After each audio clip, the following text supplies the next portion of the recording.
Terry Iselin. First, let me tell you that I'm very pleased to see that the President's budget request includes funding for 3 important projects at the Portsmouth Naval Shipyard in Kittery, Maine.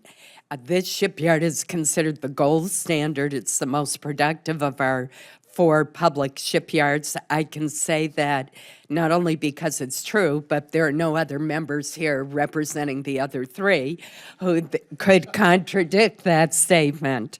But it is indeed the case, and we're very proud of that.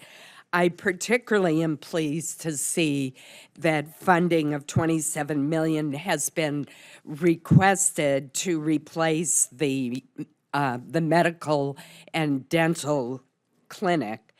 That facility is over 100 years old, and it does not meet standards for safety, for accessibility, and it does not allow for a smooth and efficient delivery of services, as you might imagine, given the age of the building. So I just wanted to go on record in support of those 3 projects and to thank you for including them and recognizing their importance. I do want to bring up a longer range issue that is of concern to me. We all know that fleet readiness is a key component of our Navy's capability to project power and deploy assets.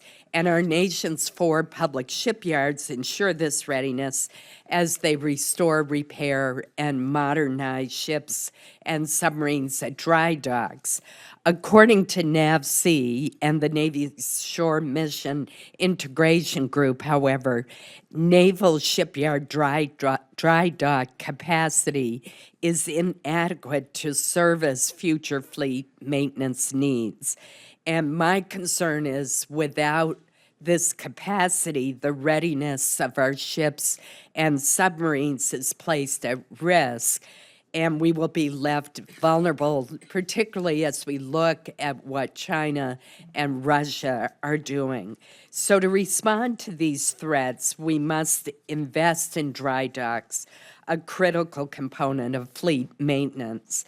The necessary levels of investment in those dry docks is currently estimated at $2 billion divided among the 4 public naval shipyards. Can you give us some concept of how the Navy plans to fund these future requirements and ensure that dry docks are available and properly maintained and able to keep our fleet operationally ready and strong? Yes, ma'am. First, thanks for your compliment on supporting the funding for those facilities at Portsmouth. I was stationed there over 30 years ago and have fondness in my heart. I had a broken thumb set at that medical facility, and it was old then and it's older now. So we're happy to be able to make those investments. As to your broader question about dry docks and really shipyard facilities writ large, we recognize those are critical assets. There's a finite number of those around the Navy, and we pay close attention. In our FY17 request, although it's not overtly visible to you, we've got over $70 million targeted for repair projects, 6 repair projects at the dry docks, some at each of those 4 public shipyards. To the bigger question about how are we going to get after the $2 billion backlog, know that we prioritize shipyards and their maintenance during the last couple of years, particularly during the days when we were at furlough.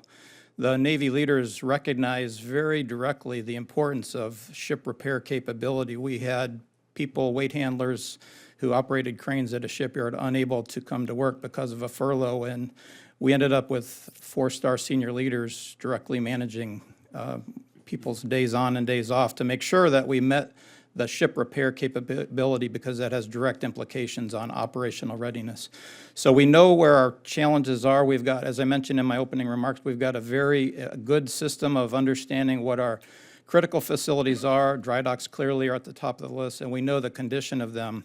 And the challenge will be to prioritize those facilities along with everything else as we spend the dollars that we've got. I mentioned senior leaders awareness. I've been involved in this business for a long time, and an unprecedented level of attention by the Secretary of the Navy, the CNO, and the Commandant on the challenges that we're describing here today. So I feel comfortable that the senior leaders are paying close attention on where to make the best investments that we can. Thank you very much for that thorough response, and please know that you're welcome back to Kittery, to the shipyard at any time. Yeah, I was up there last year, and I was really pleased to see how far it's come over the last couple of decades and the pride that the workforce has in what they do. That pride is really evident, and I'm very proud of the workers there. Thank you so much.